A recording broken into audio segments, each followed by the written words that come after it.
So I'm going to tell you a little bit about myself, because there's some things that are probably a little bit still mysterious, even though a lot of you guys are coming from Instagram. And so there's a lot that I already share about myself, my journey on there. But I want to just tell you a little bit about who I am, why I chose to be a psychologist, some of my training, my time in Dubai and what I've been doing here, as well as then a time for Q&A. And then we'll talk about the Lighthouse internship. There's a lot of questions that, and really, just if whatever the question might be, I want you to ask it. I don't want you to think that, oh, well, no, maybe that's not a good question to ask, because if you have it, then somebody probably else has it too.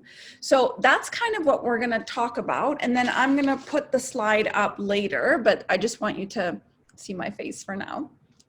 All right, so let me tell you a little bit about who I am. So I am a clinical psychologist and the managing director of the Lighthouse Arabia. I am also a mother of 4 children. I am a wife. I am a daughter. My parents live in the house behind me.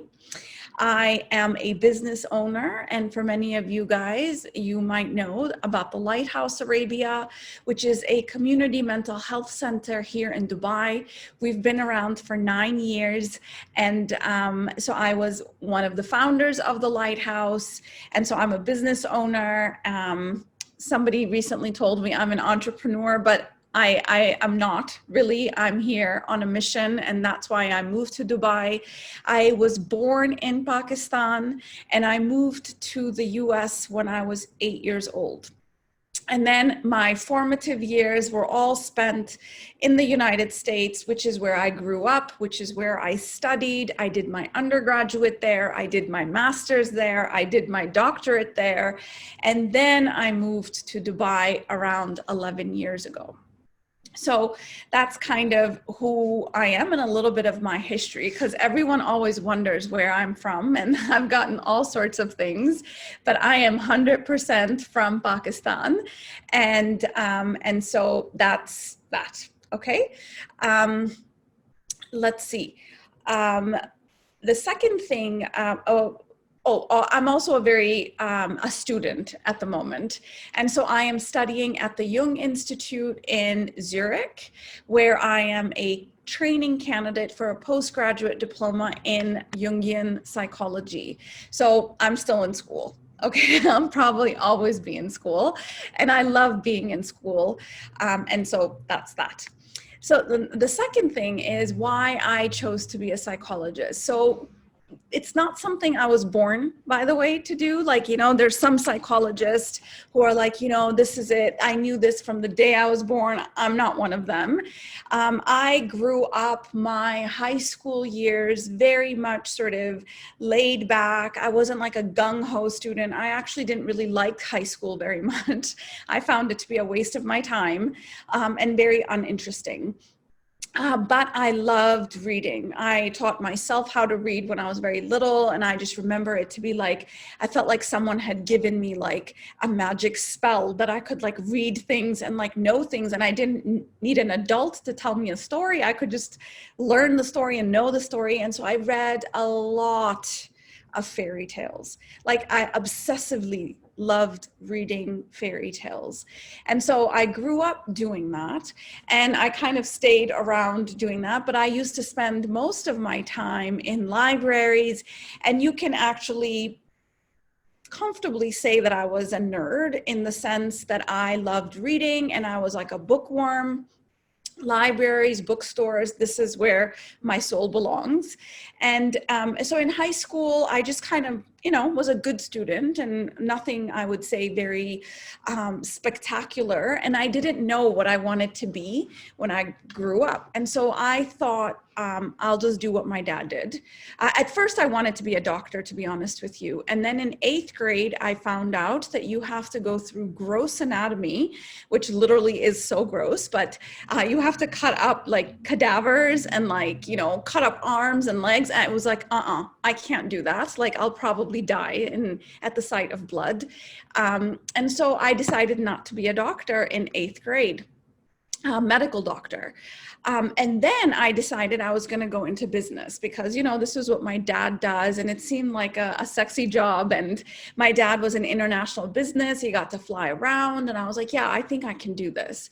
And so I graduated from high school, good grades. But, you know, my dean was very happy to see me go because I caused a lot of trouble, I would say, but not trouble in a bad sense, but like trouble in a good sense. Like he really liked me. So he told me that I could sell ice to an Eskimo. In the sense, because I always found a way to get myself out of trouble. Like, oh, but I really needed to do this and I really needed to do that. Anyways, then I went into college. And in college, it was like, that's when I really stepped up and I felt like this is where I'm supposed to be, where I was choosing my classes and I was choosing my studies and I was choosing what I wanted to do. And I actually didn't declare a major. And so whenever I do these high school career days, or when I'm speaking to people that are like, what should I do with my life? I actually don't think you're supposed to really know that until you're in your, you know, maybe early 20s where you're just exploring lots of things. But I would say take all sorts of courses. So I took political science and I took psychology, and I hated it in college. In undergraduate, I took a psychology course and I said, oh my God, who would do this for a living? Like, never mind. And it was Abnormal Psychology 101. No, thank you. And so I sort of wiped my hand of psychology and I started reading a lot about cultures and stories and people.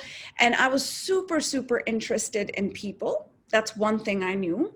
And I was super interested in stories. That's another thing I knew. And I was absolutely interested in cultures. And so I ended up doing my undergraduate degree because I just read and read and read in cultural anthropology. I'm so surprised that my father let me do that because there's like nothing you can do with that degree, but that's what I did. I took cultural anthropology. Growing up Pakistani in the United States, I definitely had an identity crisis. And I think for me, those years of studying cultures and those years of hearing stories and realizing that, oh my God, I have so much in common with Greek culture and I have so much common in Yemeni culture. Like there were so many things that were so common across the board in so many cultures. And so I landed on the idea that I am a hyphenated identity. I am not Pakistani and I am not American and I am somewhere in the middle as a hyphen. And that was extremely powerful for me. And so that's what I got out of my cultural psychology degree. I figured out who I was, which is like really a big thing in my opinion. I also got a minor in the language of Chinese, and I loved the Chinese language. I loved the art of it. I love the thought behind each character. So I studied Chinese in my undergraduate.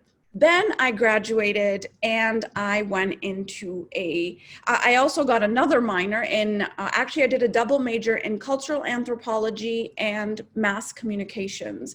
So I thought this will be good for, you know, just me getting a marketing job, and then I'm gonna go get my MBA after. Anyways, I graduated and I got a marketing degree in Chicago.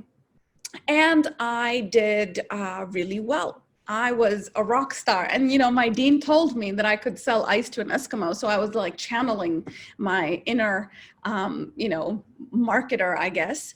And I remember being so good. And they sent me all around the United States to get training because they felt like, wow, this girl really knows what she's doing and with marketing, and she gets the psyche of the people and she knows what's going on.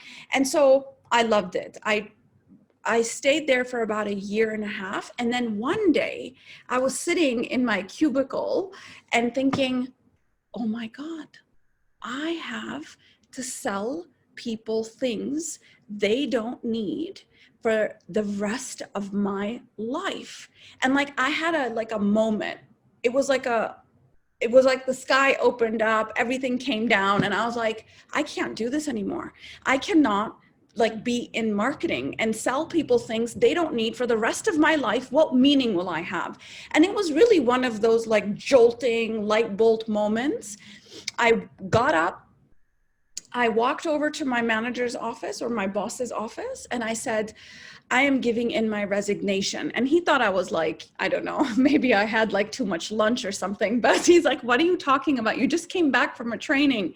And I said, I can't do this. I need to leave. I'm done. And it was like, I didn't even think about it. I called my dad and he was like, oh God, here we go. And I was like, Dad, I can't do this for a living anymore. I'm going to go and I'm going to be a dentist. That's what I'm going to do because I like smiles and I like people. And I really know that I'm a woman. And as a woman, I cannot be a doctor that might not, that's on call all the time. That's not the kind of life I want. I actually do want to have a family and I want to be available to them. And my very, very first job that I ever did in my life was at a dentist office. And I really just like dentists. Anyways, so I packed up my car and I moved down to Houston. And I moved down to Houston and I started taking, you have to, in order to get sort of admitted to dental school, you have to first take these prelim courses like, organic chemistry, and I don't even know, things that just looked very interesting and scary. And so I started taking my summer classes and now I'm gonna go to dental school. And I remember sitting in those organic chemistry classes and my eyes were probably a little bit cross-eyed and I'm thinking, I looked around this way, I look around that way, and I think, people seem to really understand what this guy is talking about because I have no clue. And so I saw all these letters and numbers all lined up with each other. I'm like, but these letters don't make up any words. What does this all mean? I can't speak code for chemistry. Anyways, I decided I'm not going to do chemistry. So I'm not going to be a dentist. And that was it. And it was just like that. Then I went home to my older sister and I sat with her and I said, what am I going to do with my life? I actually don't know. And at this time, I am 23 years old. I've quit my job where I was a rock star and no longer want to do dentistry because it just seems like it would be 4 years of excruciating letters and numbers that don't make sense to me, or 3 years. And I just don't, like, that's not how I want to learn. Like, for me, learning is like the most beautiful part about college. Like, if I'm going to suffer in the learning process, then I'm not interested. And so she said, okay. And it was a moment, I swear. I remember the day where I was standing. She said, okay, what's important to you? I said, owning my own schedule is very important to me. She said, what do you love? I said, I love people. I love caring about people. I love listening to people. I love hearing stories. And I'm a genuine, like, caring person, like genuinely caring. Like, I got nominated most caring person in my class 4 years in a row in high school. So I was like, you know, not the one that was going to be most successful or the one who was going to be president, but the one who was most caring was always me. Like, wherever someone needed to be cared for, I was just that person. And so I said, I like people, I like caring, and I like stories. She said, you should be a psychologist. I said, that's a good idea. I'm like, but I hated abnormal psychology. She said, just go learn like a little bit, maybe just take some prelim courses, see how you do. And I decided I was going to be a psychologist. I went and I told my mom, I'm going to be a psychologist. She said, please be anything, but don't be a psychologist. And my grandfather was the first psychiatrist of Pakistan, probably of this region. So he's a very, very famous sort of psychiatrist. And she just knew what people go through when they're in psychiatry. She told me, just do anything, but just don't do psychiatry or psychology. And I said, that's going to be me. She's like, you are too sensitive. All the problems are going to become your problems, and you're probably going to have like all these people move into your house because you just care too much. You are not meant to be a psychologist because you care too much. And I said, that's just not a good enough reason for me. And I actually probably never did anything my parents told me to do. And I always did something that they told me not to do. So I was one of those like rebellious sort of black sheep. and I will forever be serving my parents to make sure that I pay back for all the trauma and the drama that I have caused in their life, because I was just a bit like that. Anyways, at that point, I meet my husband, we get married, and I move down to Phoenix. And in Phoenix, I go down and I have, you have to take a GRE and you have to do some of these things. And I sat down for the interview, and for my doctoral program, and she said, what kind of psychology do you want to do? Do you want to do forensic? Do you want to do counseling? Do you want to do clinical? I said, which psychology allows me the most varied varied possibilities of work? I can work in a corporation, I can work in a hospital, I can work in a private practice, I can work in a counseling center in college, I can work in a counseling center in high school. Like, I want to be able to do anything, because knowing me, I'll probably get bored if I just do one thing. So which one allows me the most amount of possibilities? She said, a doctorate in clinical psychology. I said, sign me up. And that's how I made a decision to become a clinical psychology doctorate. So I'm going to share with you a screen. And in the screen, I'm going to tell you the difference between a PsyD, which is what I have, and a PhD, which is what you get in a public university.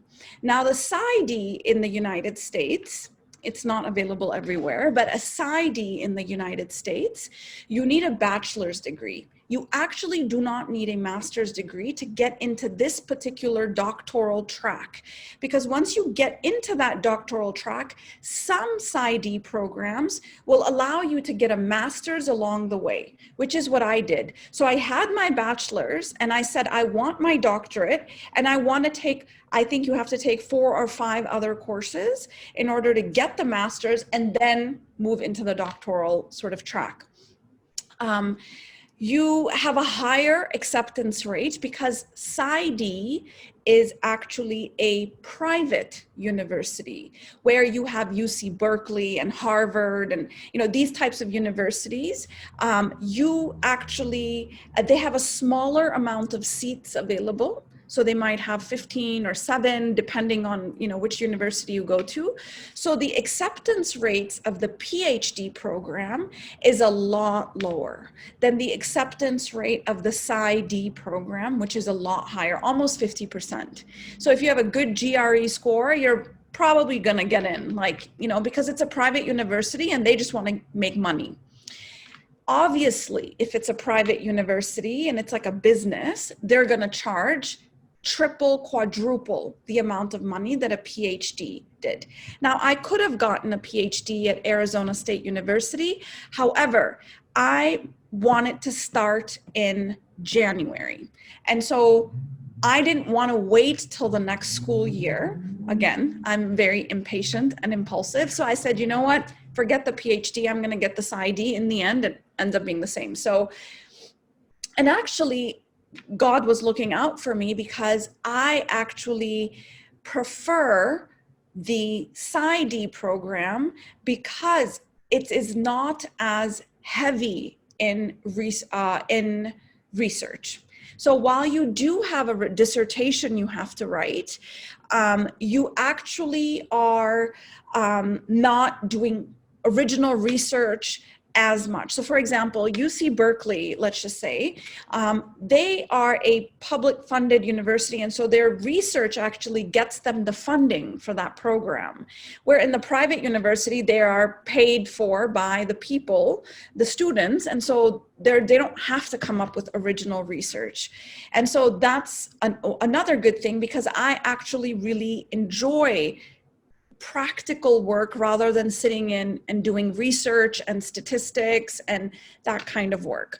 And that's what you end up doing in a PsyD program. From literally 6 months in, you are in the field and you're working. under supervision. And so by the time I graduate a PsyD program, I have thousands of hours under my belt of supervision, where a PhD has maybe thousands of hours of research. But I don't want to be a researcher. I want to be talking to people. I want to be in the field. I want to be, doing therapy. I want to be doing this.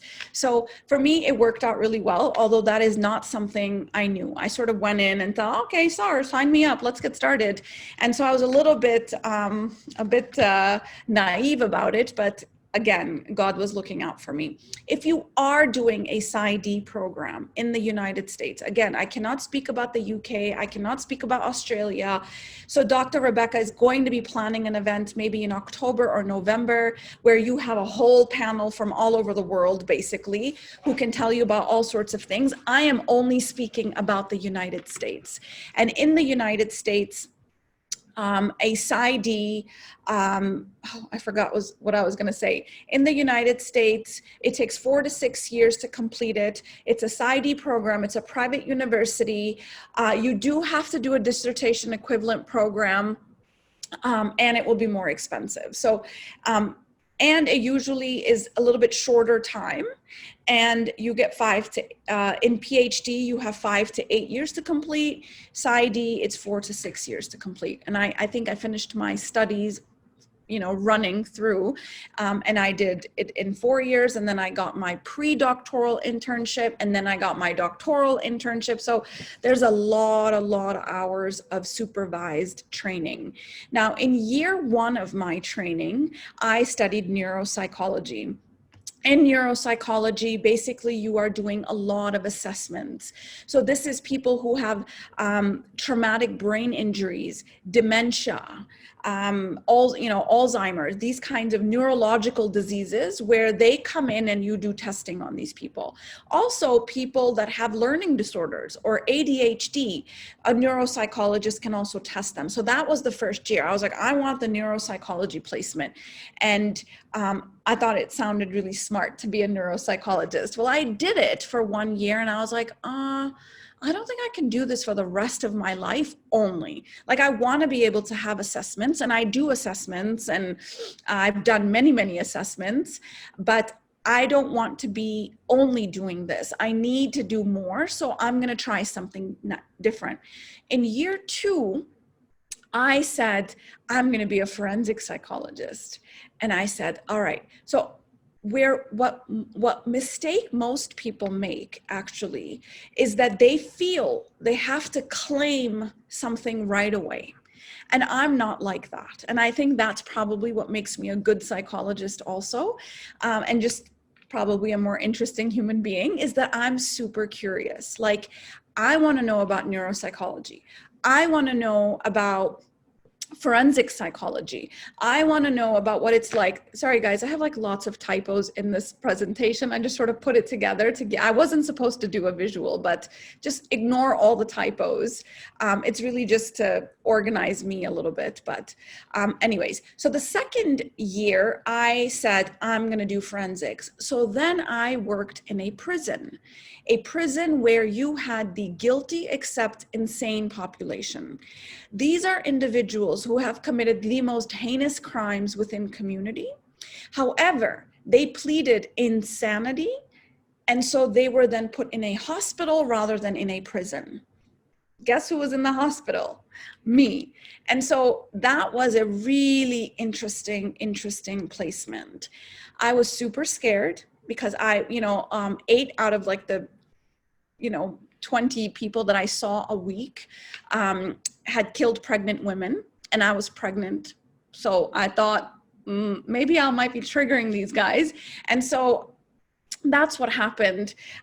No, but I didn't trigger anybody. And they were actually very, very gentle, and they were very, very kind, and they were very, very loving, and they were very, very protective, and they didn't want me to get hurt. And I learned that year that there is goodness in everyone. And I actually had to look this way and look that way and try, like, how is it that this person who I see in front of me that just it's a person. He's another person. How could he have killed another human being? Like, I just couldn't even like see it. Maybe that makes me naive. Maybe that makes me wearing like love-colored glasses, but all I felt was love that year.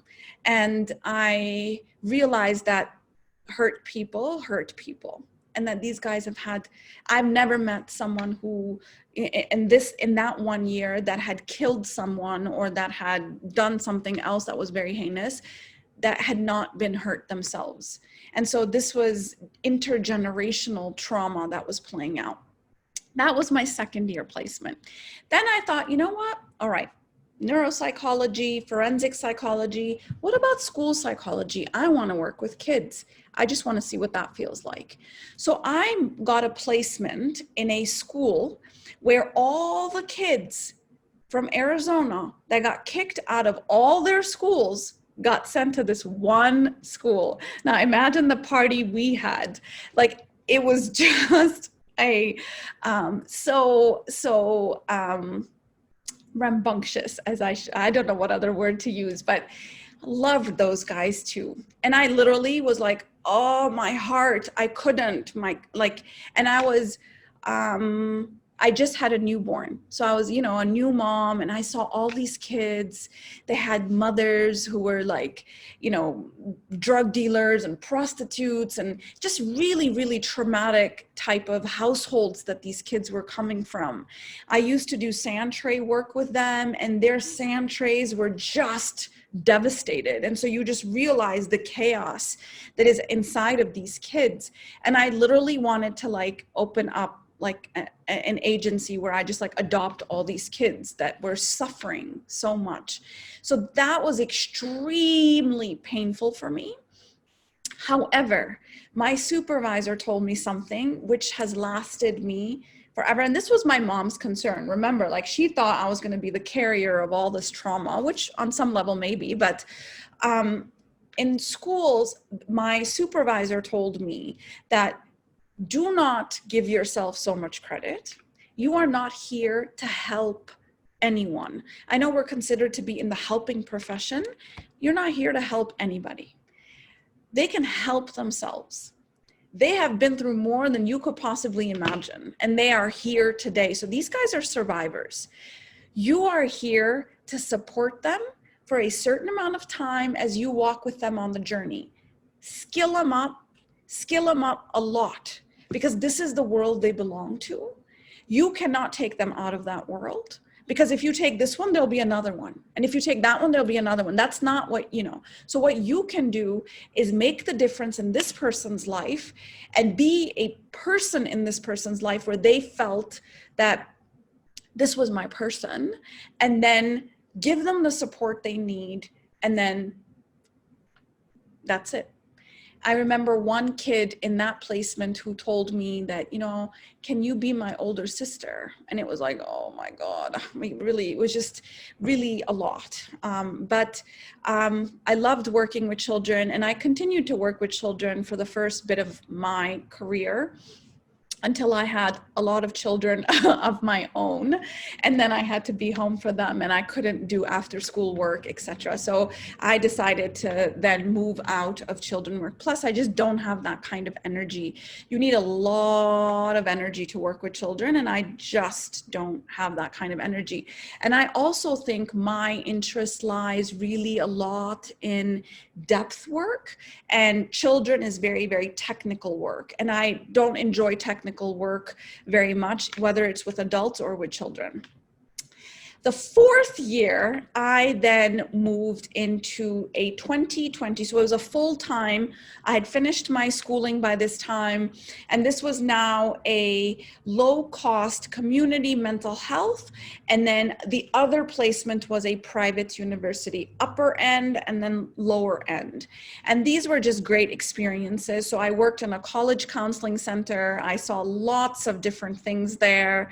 I saw the effects of what helicopters mother's mom do to their children who really feel so fragile when they enter college because their mom has done everything for them or their dad has done everything for them and now they have to do everything on their own. So the effects of that, which also really taught me something about how I want to be as a parent.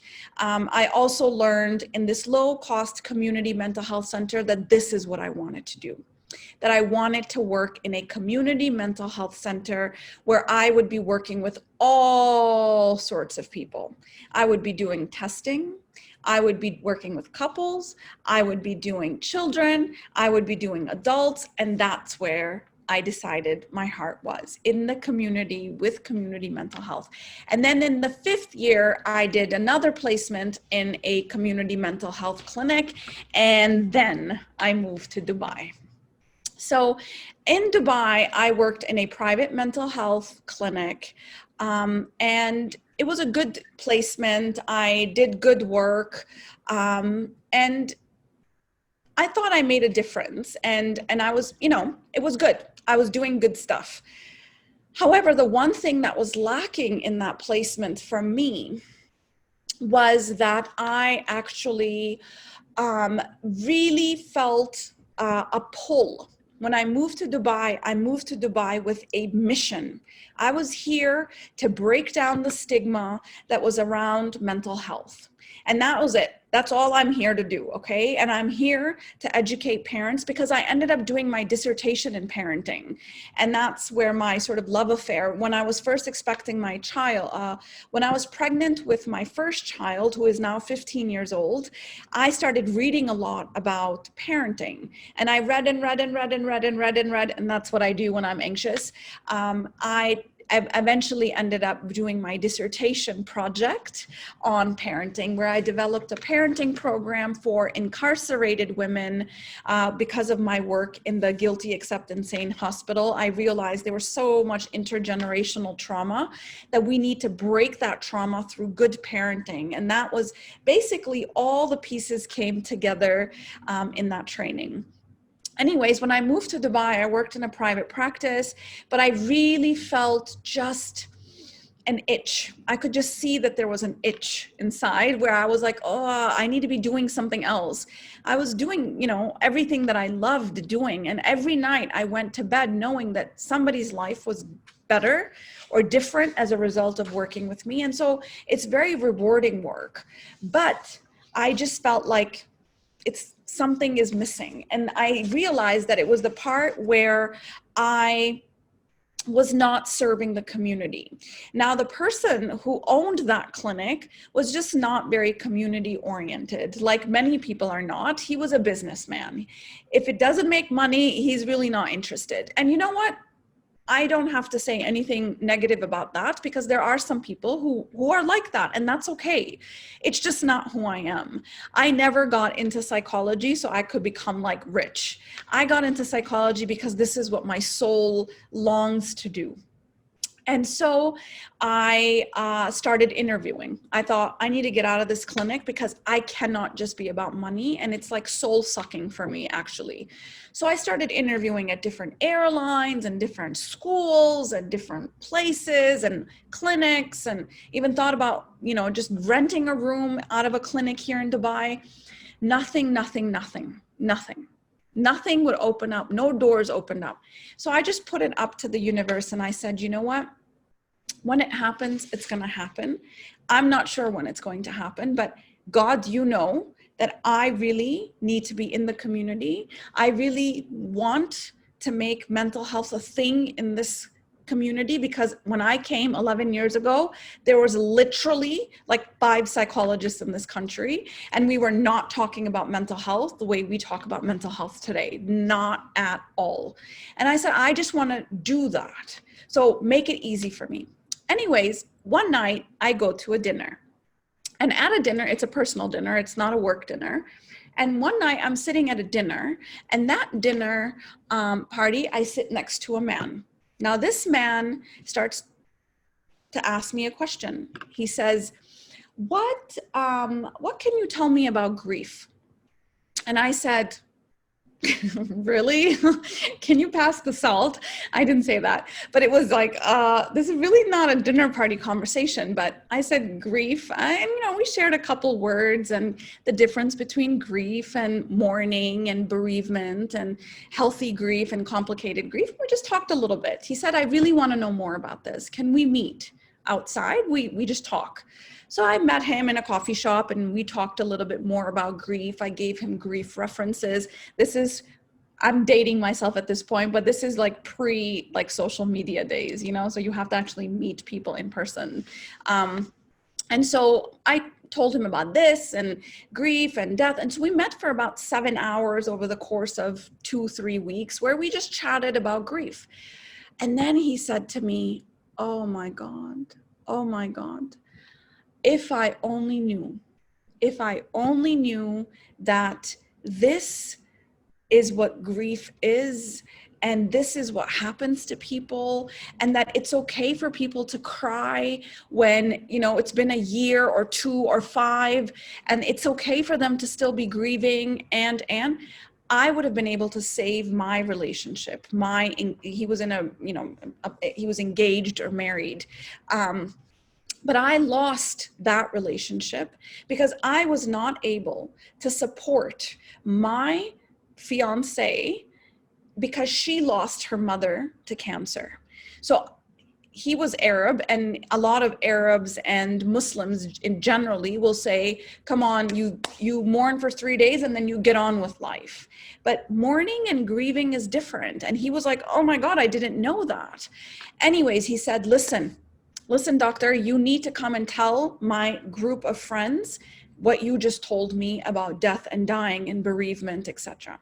So I said, sure, no problem. And this is when I started coming to life. I thought, I'm talking about it. And I think there's like a archetype in me that's a teacher on some level, right? Or maybe an entertainer, I'm not sure, but a teacher indeed. And so I really found myself coming to life where I'm now doing work that I'm not getting paid for because they weren't paying me. So I got really excited by that. And so this I knew was the part that I was missing in the clinic that I was working in. I want to work for free. I want to do things in the community. I want to educate the community. I want to break down the stigma in the community, and I don't want to charge for it. And this is what was bringing me to life. Anyway, so I meet these guys and I tell them the same thing: death, dying, bereavement, loss, etc., etc. And they all, oh my God, one cried for the first time in 9 years. One just couldn't believe the weight that was just lifted off of him because there was so much guilt. He felt like he was being ungrateful towards God because he was still grieving the loss of his mother. Father died, mother died, brother died. All of these people were like, oh my God, you need to tell this to the community. So please go out. They said, we will pay you a stipend to go work and give this to the community, do support groups for grief, do education around grief. And I thought, oh my God, the universe has literally the funniest sense of humor, because when I passed my dissertation, I actually, hold on, let me stop sharing this. When I passed my dissertation, my advisors asked me, what is the one group of people you don't want to be working with? And I said, easy. They're thinking, pedophilia, rapist, I've worked with everybody at this point. I said, I cannot work with grief. Grief is so hard to work with. Grief is so painful to work with because there's nothing I can do. And I'm a problem solver and I can't solve this one. And so for me, it was like, oh, it's just too excruciating to work with grief. And then fast forward 5 years and the universe brings to me a project which is feeding my soul, and it has to do with grief. So never say never, I guess. And so I said, all right, before I start going off into the community and like really doing this work, let me go to the United States and learn about grief and grief centers and support groups, because I kind of want to like refresh that, memory. And so that's what I did. I flew to Oregon and I went and I studied at the Dougy Center for 2 weeks under the president of the Death and Thantology Association, who operated the Dougy Center, which is basically the mothership of grief centers in the United States. And there are many, many, many, many, many grief centers that are shaped after the Dougy Center.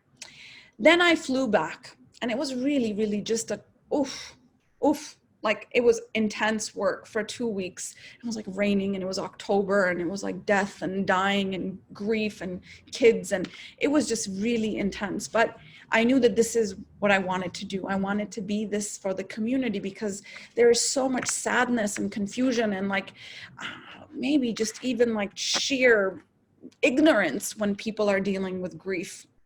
And so I came back and I went to this group of people and I told this group of people that you have 3 options. 1, I go into hospitals and I do support groups out of hospitals. And I can go there and I have to wait for a room. And there is so much turnover in the Dubai hospitals that like, I'll probably be stuck in like blue tape or yellow tape or some tape.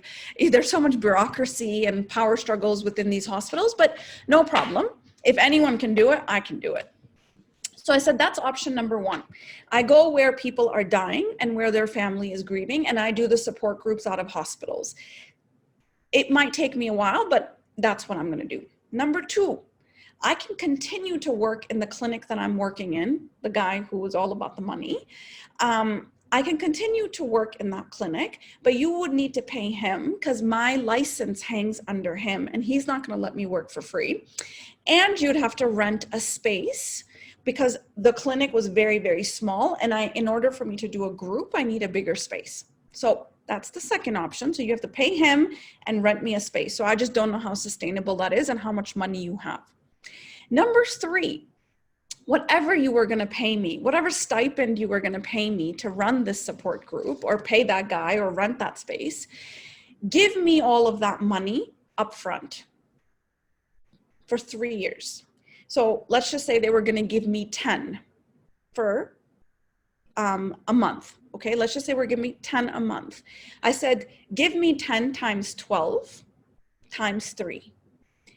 3 years up front. And I will go and I will open a clinic.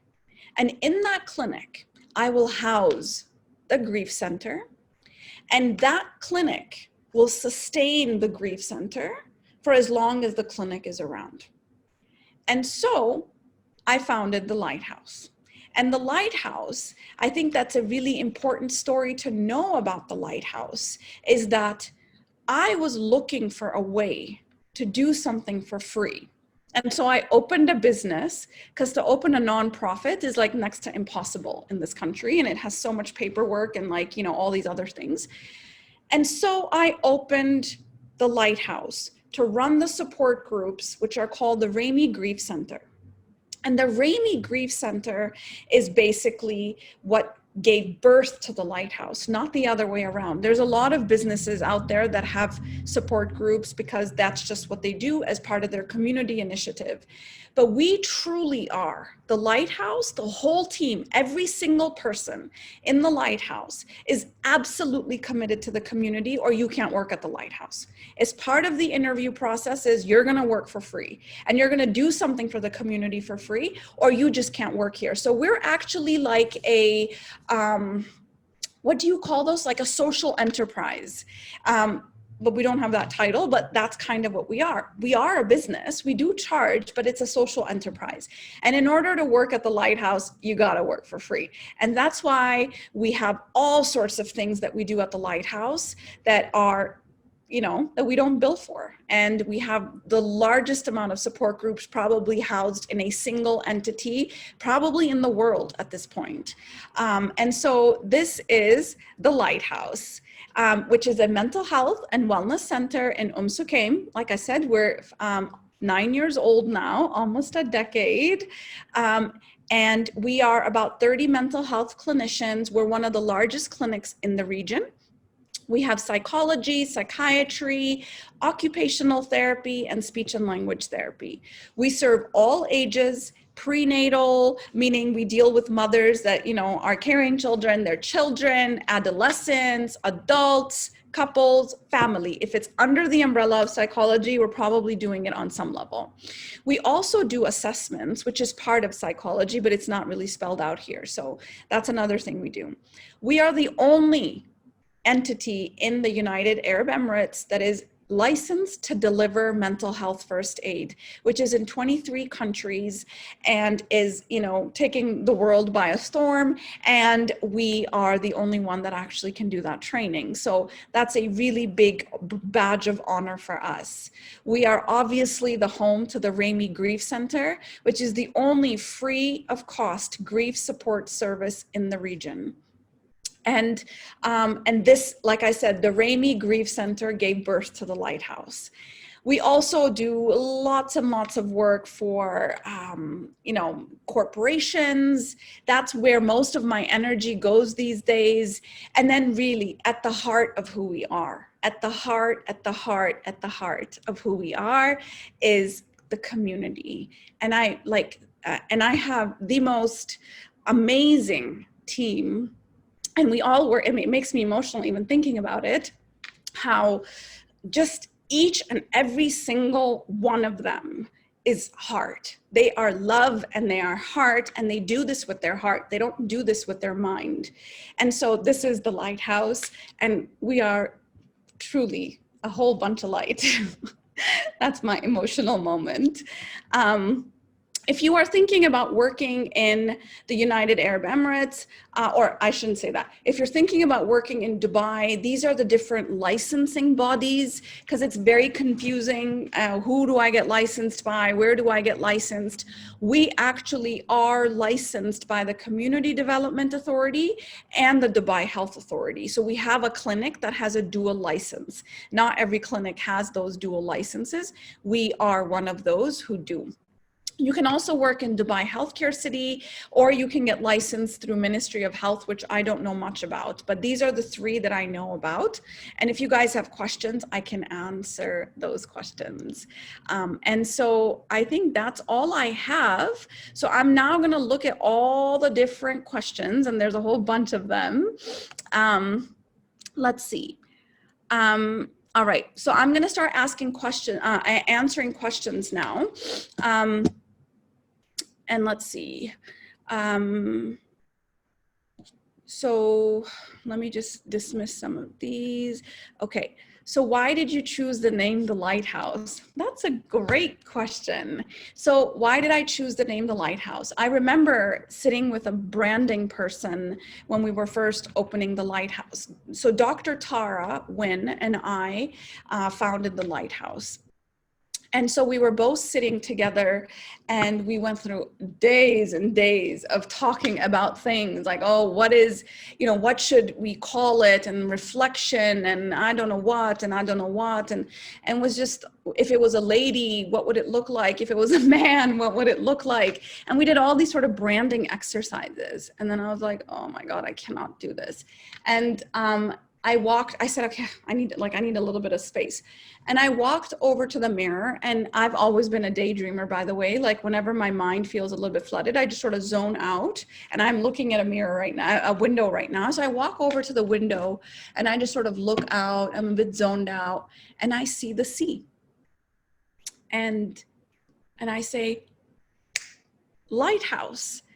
And I look at Tara, Tara looks at me, we say Lighthouse. And it was just that, that's it.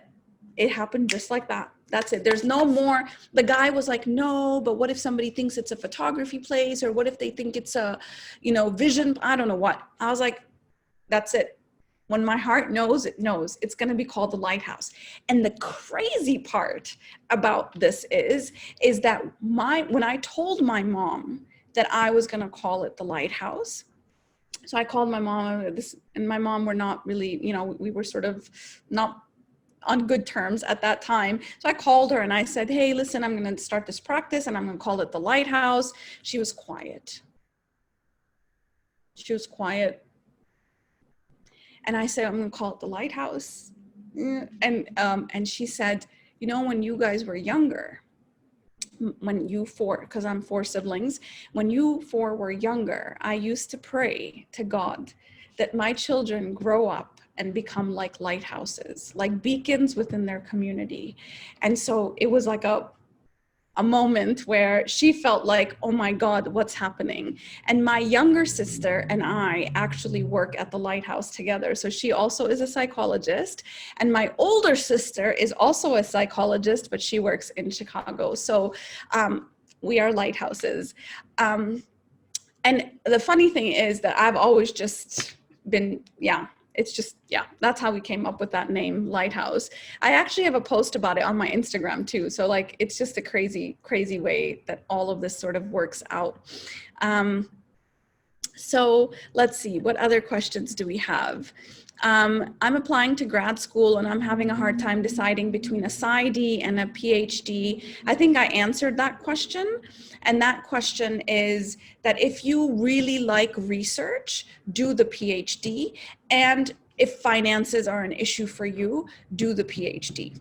Okay, so finances, PhD, research, PhD. Now, sometimes people are like, well, I don't really like research, but money is an issue for me. Do the PhD, because you'll still get clinical training. You still will get supervised clinical training, but it's just heavy on research. You'll be a research assistant, a teaching assistant, and these kinds of things. PsyD, if money and student loans don't like freak you out, then it's gonna, the cost is gonna be a big difference. And then PsyD is very heavy on training. Very, very heavy on direct hours, face-to-face hours, thrown into the field, basically, which is why I have year 1, year 2, year 3, year 4, year 5. Like, I had a lot of training. And so by the time I even got my license, I had like 5 years training. So that's just what, it made me a little bit more confident, I would say, just coming out into the practice, is that I've been doing this already for a lot of time. So that's what I would say about that. I know you can do online psychology from the UK or the US. I'm in India. What would you suggest? Now, one thing to say about online degrees, and maybe this will change soon thanks to the pandemic, but the UAE, no, I take that back. Dubai will not license you if you have an online degree. Now, the online degree obviously is great because you're doing it online and, there's very high caliber levels of online degrees. However, you are responsible to find your own placement. And that sometimes can be very hard in a country like the UAE, which does not allow you to see one-on-one clients unless you are a registered training facility, which only government hospitals are. Individual practices, not yet, are able to train one-on-one clients, which is, I completely disagree with that, but that's where we are right now. And so you're going to have to find your own placement, and that makes it very hard. So online degree has its pluses and it has its minuses, and the minuses usually have to do with the training as well as licensing. If you are doing any program, any program online in the United States, I don't know about the UK, make sure you check the accreditation. If you're doing any program, in person or online, check the accreditation. They should have the highest level of accreditation because that's what is going to be defensible. There's a lot of colleges that don't have accreditation. They just have a degree, but you want to have APA accreditation if you're in the United States. And then it's a lot more defensible if you are trying to go get a license. Any psychology volunteering programs you advise us of? I don't know of psychology volunteering, but like I said, there's different internships that you can do, which Dr. Rebecca is going to speak about. Yes, hyphenated identity. Shaiba, nice to see you. After 4 years of studying of marketing, you left. Yes, I did. And you know what? That's one thing I would say is that I have always been true to that voice in me, and I've always been okay with changing directions. So for a long time, this is where I was headed. And it was like, well, that doesn't feel like it anymore. So I'm actually a really like experiential learner. And so if something doesn't feel right, even if I've given it like 15 years of my life, I'll leave. And my heart actually makes the decisions for me. And my heart has never been wrong. And so, and every single thing that I have done to date was never gone to waste, because yes, I studied marketing, but now I own a business, you know, and yes, I can sell ice to an Eskimo, but now I have like an Instagram account. So like nothing ever goes to waste if you do it with all your heart, because somehow that information is going to be useful to you somehow. So I tell my children this, that be something. And if you get there, and you don't like it, go be something else. Like life is too short to just lock yourself up into like one thing and then be miserable for the rest of your life. Then you're like dying every single day. And that feels like betrayal to me. And I can't betray myself. Like it's not happening. So I think I have lots of faults. Patience and lack of patience is probably one of them. Impulsivity is one of them, but authenticity is not. So I'm extremely authentic to myself as well as to the people around me, and that can get me in trouble sometimes, but for the most part, it has kept me happy and it has kept me real. The next question is, what would you recommend an aspiring psychologist to do during a gap year in Dubai? I would ask you to do an internship. And that internship in the UAE looks a little bit different, because you're basically a support for the clinical. You don't get one-on-one type of work, but there's mental health first aid. I recommend everyone to get mental health first aid if you're thinking about psychology, because this is where you are learning how to support people that have a mental health crisis. So mental health first aid is basically physical first aid. I like physical first aid. So you have the Heimlich maneuver and, you know, all of these things where if you see someone choking, you know what to do. Well, if you see someone who's depressed, or you see someone who's anxious, or you see someone who's suicidal, then you're going to know what to do. It's a very extensive evidence-based course. So I would really recommend that you do that. Let's see. One question. Oh, I forgot what was that one question that I get asked a lot. Oh, people always ask me, what makes a good psychologist? And that, you know, I think that's a really great question. Now, a good psychologist is anyone who is curious, who loves to read, right? Because you have to stay with a story. Like, I think you need to be a reader. I mean, of course, there's psychologists that are not good, like readers, but I think in order to stay with a story and to be able to stay with the arc and stay with the downs and the highs, like, I think being the reader that I was actually helped me be a good psychologist.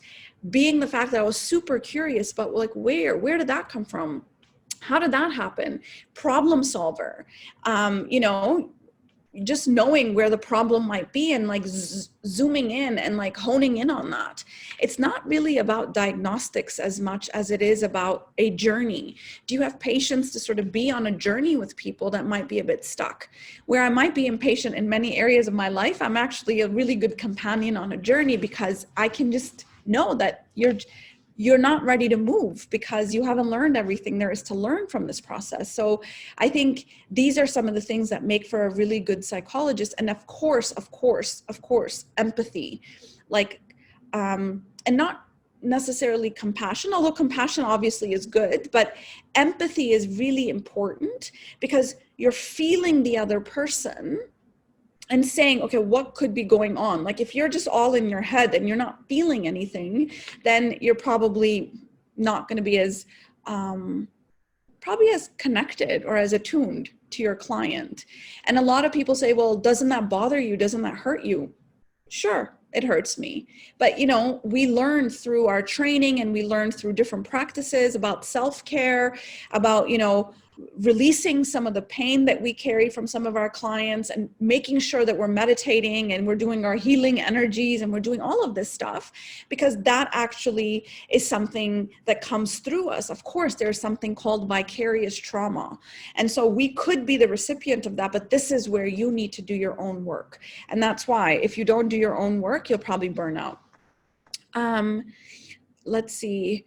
Do you know of any PsyD part-time programs? Yeah, I'm sure. I'm sure in the US, like if you say I'm going to be on the 7-year plan rather than the 3 or 4-year plan, I think it should be okay. But again, this would be in the United States. Yes, Rashika said, would you recommend doing a master's after undergrad or going directly into PsyD?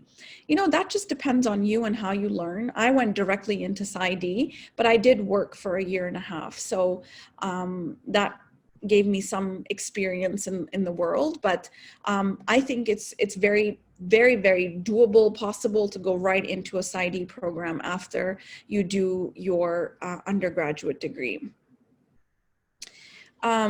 Was it difficult transitioning your US license and education to other countries?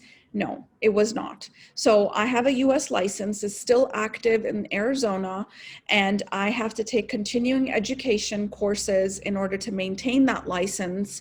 And that's what I do. Every 2 years, you have to turn in your, continuing education. And we do a lot of continuing education at the Lighthouse, a lot.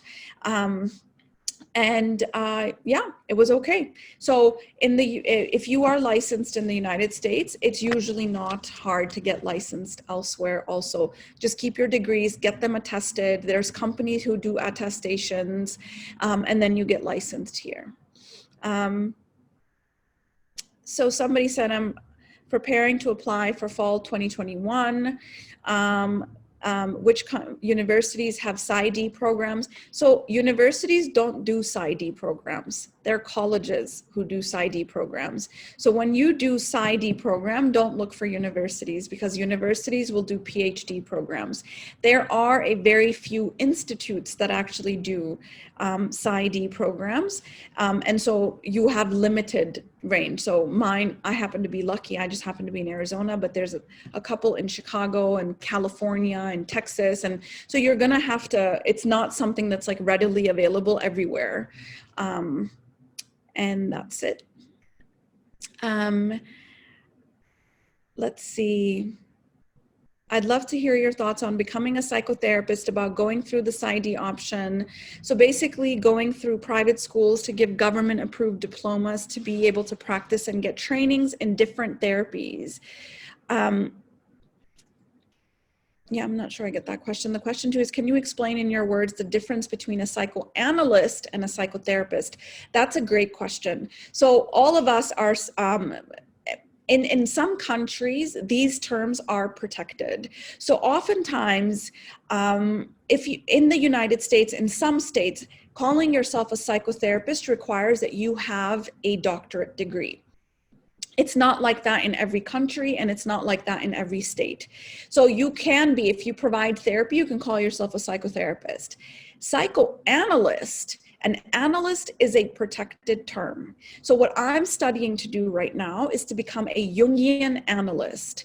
Analysis is a very specific kind of therapy, and it's usually Freudian or Jungian that actually will have you do analysis. Freudian might actually have you lay on the couch, which they do, it's part of their psychoanalysis, where Jungians probably will not have you ever lay on the couch. And so it's a different kind of therapy. So I'm in analysis right now as part of my Jungian program, and you meet 2 times a week, sometimes 3 times a week. That's part of analysis, and the frequency and the duration of that is actually very different. As psychologists, we practice therapy or psychotherapy, and that's usually once a week for a duration of time, whether it's 8 weeks, 10 weeks, 12 weeks, 20 weeks, and that's what psychotherapy looks like, which is different. To that kid, so someone asked me, what did I tell that person who asked me to be his older sister. And I told him that I could not be his older sister, but that we have a heart connection. And then I told him about a thread that's his connected to him. And so he tied a thread around me and I tied a thread around him, and I actually still have the thread, and that this thread connects our hearts with each other, and that some people don't actually have to be your sister. You can actually just be like a soul family. And so he was happy with that answer. But he's part of me still. You know, he was like a 7-year-old kid and I still remember him. And that was like 15 years ago. So that's that. I've answered these questions. So now I'm going to actually ask, Rebecca to come online and answer any of the questions you guys have about the internship. Rebecca, are you here? I am, but I can't start my video unless you allow me to go back on. I like this. The host has disabled it. No, hold on. Okay. Let me do this. Hold on. Where are you, Rebecca? Oh, there's panelist. So,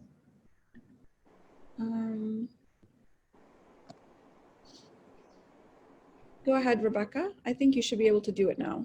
Yes, here we go. Hi, everyone. Thank you, Saliha. I just wanted to share very quickly a little bit about myself and a few points in relation to some of the things that Saliha shared before I quickly dive into the internship program. So my name is Dr. Rebecca. I'm an Australian trained and dual trained clinical neuropsychologist and clinical psychologist.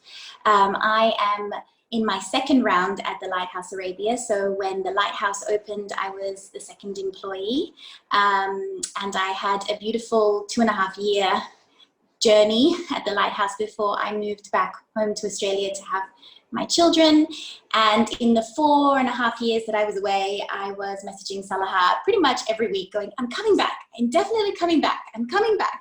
And I think she started to lose a little bit of hope if that was actually going to happen, because in the meantime, I had 2 kids and life was a little bit busy. But I made it back, and I'm now almost at my 1-year anniversary at my second time at the Lighthouse. And I remember all the discussions that we had around the inspiration for the name, the inspiration for Remy, how it all started. And I remember us sitting together in the old clinic we were in, together on the couches, and all the inspiration for where the clinic is now was sort of developed. So it was really quite emotional for me to hear you talk about that, Sal, because I remember it very, very clearly.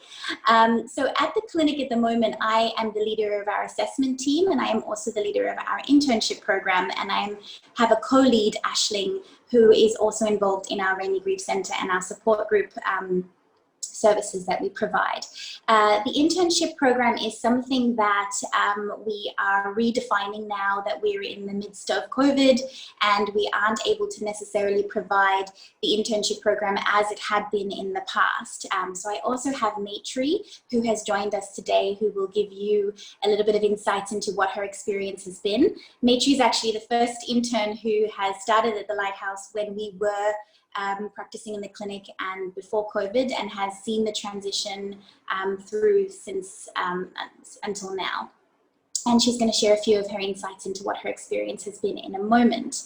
But just to tell you a little bit about our internship programs, we actually have 2. We have a summer internship program that runs typically between the months of July and August. It's generally pitched at high school students or just graduate high school students who are interested in getting to know a little bit more about psychology as a field, to see the inner workings of a clinic, the large psychology clinic like the Lighthouse, and often have opportunity to do some job shadowing activities. A lot of our summer interns who are actually online with us right now have had an opportunity to have a taste.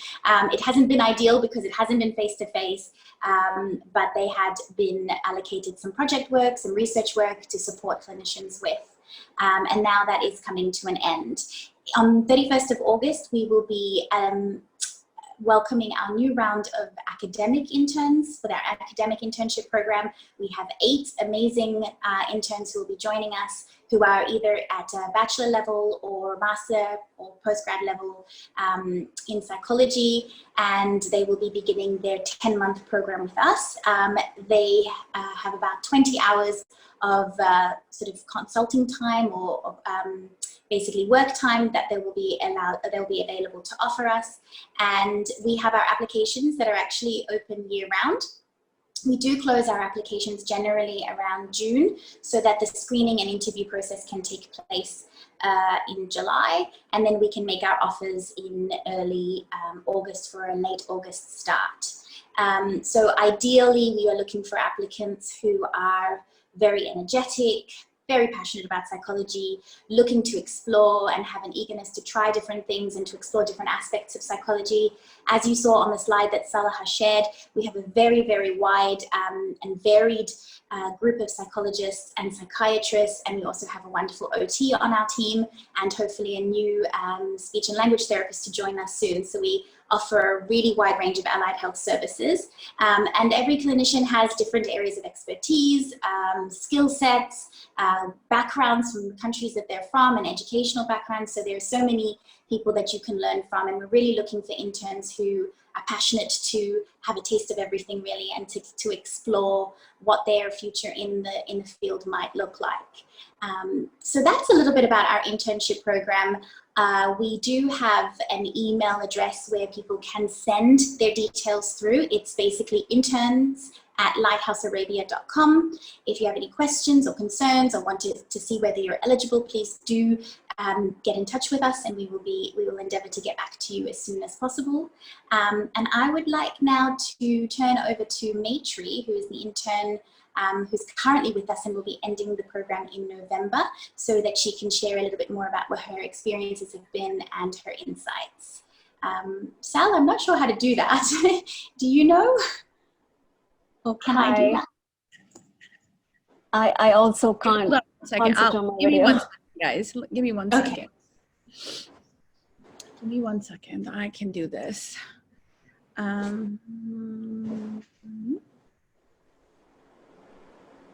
Go ahead.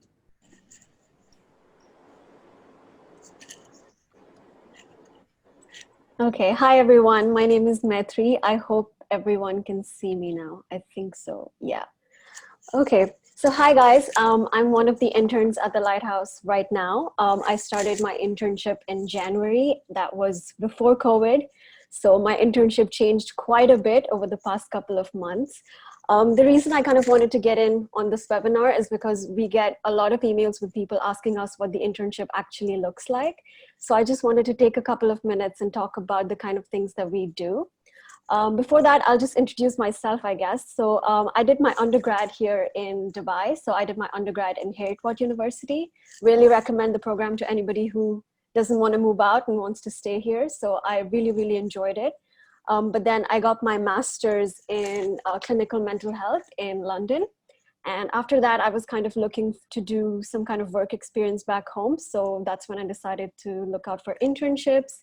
And obviously, anybody who knows anything about the internship scene in the UAE knows that Lighthouse internship is super, super famous, and everybody knows about it. And it's one of the only ones that's kind of gives you a taste of everything, really. So I'll just give like a brief summary of the kinds of things that we do. So we support clinicians with pretty much any of their ongoing projects. So I think the most recent one that I did is that I supported one of the psychologists with a program that we were doing to raise teen mental health awareness on TikTok. So so that was one of the projects that I was involved in.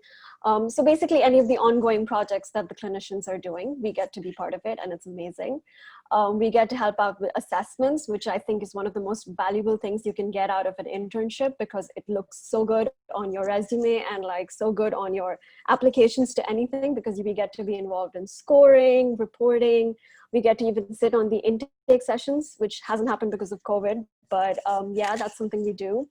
We get to score outcome measures. So outcome measures from therapy. These are questionnaires that we get to look at and score. Another very valuable experience to have as an intern. We assist in support groups, which is really, really amazing, because I think one of the things that's kind of missing in this country in internships is that we don't really get to interact with clients. And I think this is the best way that we can get a little something with interacting with clients, because we do get to be part of support groups.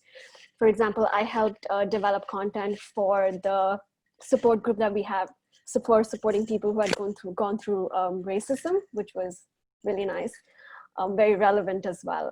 We also get to create content, like help create content for the webinars and talks that the Lighthouse does. And if you follow the Instagram page, there's so many webinars and talks that the clinicians do. And it's really great to be able to be part of that and help out with it as well. And we also get to sit in on trainings. So we've done trainings for grief, for risk management. And basically, I think one of the things about this internship is because it's unpaid, the clinicians are so invested in us getting the best out of it, is that they really want us to ask them for things that they can provide to us. So it's been really great in that sense, because if we want to learn about something, the clinicians are very, very happy to give it to us as well. So yeah, those are some of the things that we do. And like I said, we don't engage in therapy and we don't engage in interacting with clients. But I think even without it, it's been such a valuable experience for me, because I really didn't expect to get as much as I did.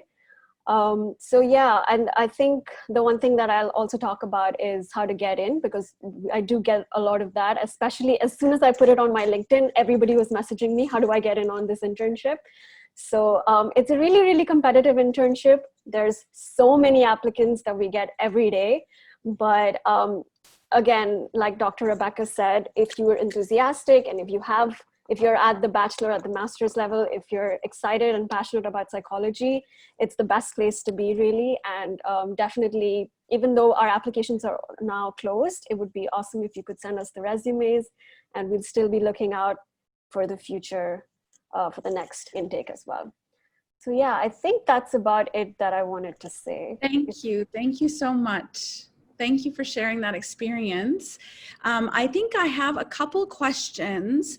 Rebecca, both internships are for psychology student graduates, right? And do you provide credit hours for that now that it's online? So we don't provide, we're not a licensed training facility for master's or postgraduate level training programs. So it is an unpaid internship program. We would give you a certificate of completion at the end. It's something, like Maitri said, that's amazing to put on your resume, but there's no specific credit hours for face-to-face. Particularly given that we're online, we're not really able to offer shadowing opportunities so much as actually having face-to-face client exposure. The reason being, of course, with confidentiality reasons, COVID on top of that makes it even more complex. So there are certain things that we can and can't provide, and that is one of the things that we wouldn't be able to provide necessarily reliably in the way that a doctoral program would expect, or a master's level program would expect. So we wouldn't potentially be able to do that. But at the end, you would get a certificate of completion, and if you worked very well during the internship and we were, satisfied with your performance, then you will get a letter of recommendation as well that you can use for future applications for different programs. Great. So we have a little bit of time. So and people had a couple other questions about my work and just psychology in general. So I'm going to answer those. If I run up against any internship questions, I will ask you, Rebecca, unless you guys have to go. I'm just going to stay on for another 10 minutes for some of these questions. But if you have to go, you guys can go, and then I'll just stay on here. Okay. I can stay just for a few more minutes, but I do have another meeting to join shortly after. Thank you. Thank you. So one of the questions that I'm seeing a lot here is that, can I work with a master's degree? Yes, you can work with a master's degree. You do not need a PsyD or a doctorate to work as a psychologist. We have a lot of different clinicians who have amazing training and amazing abilities to work as master's level. So it's just a different kind of depth that you get when you get your doctorate, obviously. And so that would be the only difference, is that you're just years more. Master's level clinical psychologists from the United States do not provide as much therapy as they do assessment. And then counseling psychology actually is where they can actually counsel people. But the clinical psychology doctorate program do provide therapy and they provide assessment. So that's like the only difference between clinical psych and counseling psych in the United States. Now the UK has a whole different system. So I'm not going to talk about the UK system. I'm only going to talk about what I know. That there is a difference between counseling and clinical. Counseling does not allow you to work with very clinical issues. As a clinical psychologist, I was trained to work with schizophrenia. For example, many of the people in the prison that I worked at actually had schizophrenia. They had psychosis, and Tupac told them to kill the wife, or it was really intense work. But things like eating disorders, which is very, very clinical. So some of this stuff, counseling psychologists will not be able to work with. They might be able to work with depression and anxiety and relationship issues. The clinical end, you want to actually have a clinical psych degree. However, as you guys remember from what I said earlier, is that the reason why I chose clinical psychology as my sort of area of study is because I wanted to do everything, and that everything can be allowed through clinical psychology. And there's someone who asked me, what does a typical day look like for you? Well, I don't have a typical day. If I did, I probably would quit this job and go become a lawyer or something and go do something else. So I don't actually have a typical day. In my typical day, I could be doing something like this. I could be doing another talk. I could be dealing with corporations who want to do mental health for their employees. I work a lot with journalists. So if you Google the Lighthouse Arabia, you'll see all sorts of newspapers and magazines and, radio. All of that work is what we do with the Lighthouse. So all the clinicians have access to them. They do this kind of work. We do support groups. So that could be something that you're doing that day. I'm also managing the business.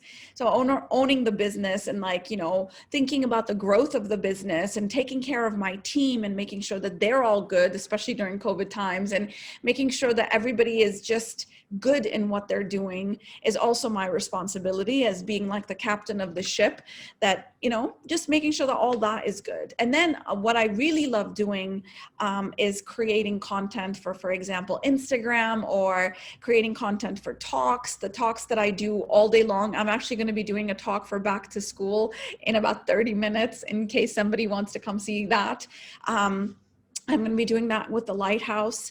And so that's basically what my day sort of looks like. I'm here and there and I'm here and there. And I think for women, especially women who really just want to own their life and they own their schedule. Like I can work 40 hours a week, I can work 80 hours a week, and I can work 8 hours a week because it's just the way my schedule allows me, So I think one of the things that really is amazing about being a psychologist, similar to a dentist, is that you can have your own schedule.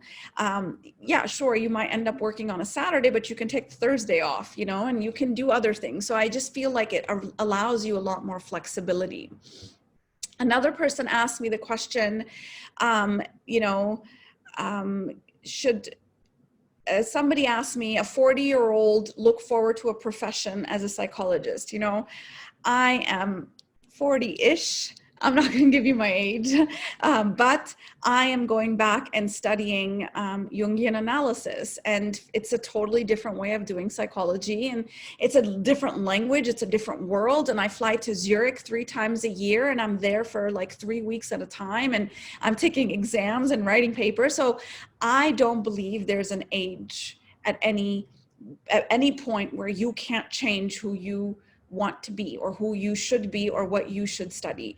If I get bored of this, and I swear to it, and I've told my husband and I've told my dad, the day I'm bored is the day I'm out. And the day I'm done is the day I'm done. And they know that too. I literally walked over into the guy's office and said, I quit. And it was 30 seconds after the bolt hit my head, So it was one of those. So for me, if you're not doing what your calling is, then you're not living the life that you're meant to be living. And this is my calling. I know this is my calling because I've been doing this. Like, this is probably the only thing I've done that's been this long. I've never lived in a city this long. I've never worked this long for doing anything, actually. And so this is what I choose every day. So I think if you're not happy in your job and you really feel like you have a calling, listen to that calling. I think it's so important that you do your soul's work, you know? Another question, and then this will be my last question. And again, if you guys have any other questions, please take that question, go to Instagram and direct message me. And I promise I'll send you a voice note and I'll get to it in the next couple days. Sorry to interrupt. I just wanted to say a quick goodbye and thank you so much for including me in this, Dr. Saliha. And please do send any questions you have about internship programs over to the interns email, interns@lighthousearabia.com. Thank you. Is it interns with an S or intern? Interns, I think. Isn't it, Maitri? No, it's intern with a no S. Oh, oops. You should know that. Sorry. intern@lighthousearabia.com. Okay, bye everyone. Bye, bye.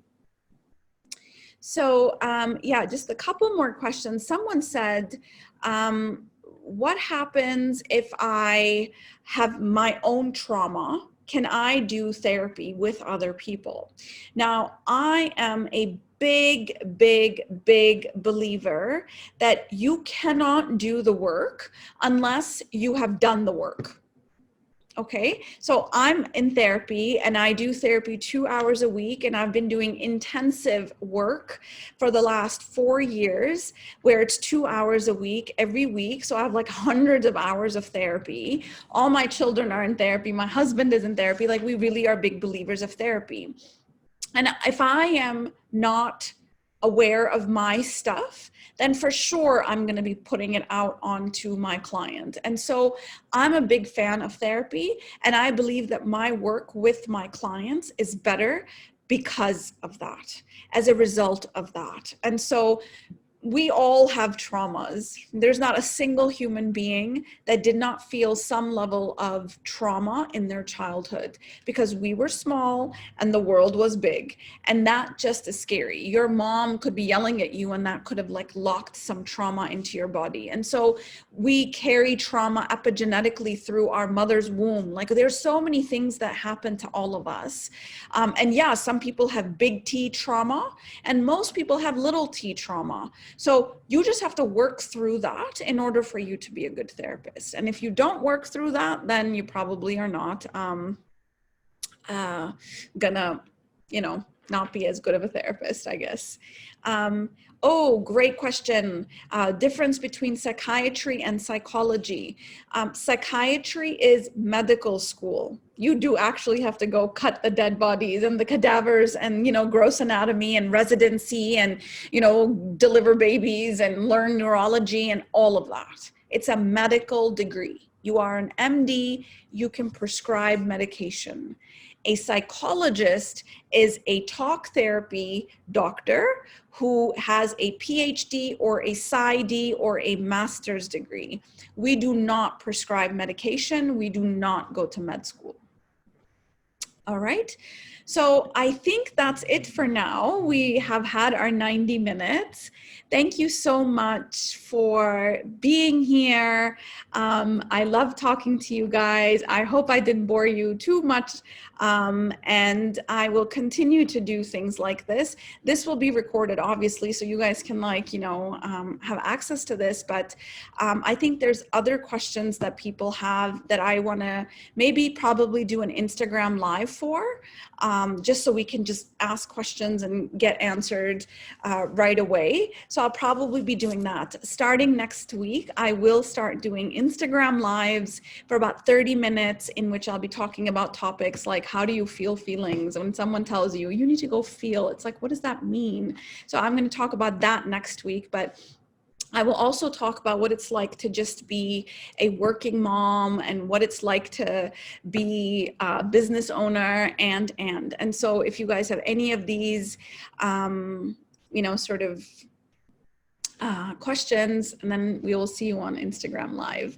There's so many other questions that I'm seeing right now that that I would love to answer, but like I said, I have to now go prepare for another talk that I'm doing for the Lighthouse at 2 p.m. on going back to school. And I really, really look forward to seeing you all again soon. If I didn't answer your question, please make sure you message me, okay? Take care, guys. Bye.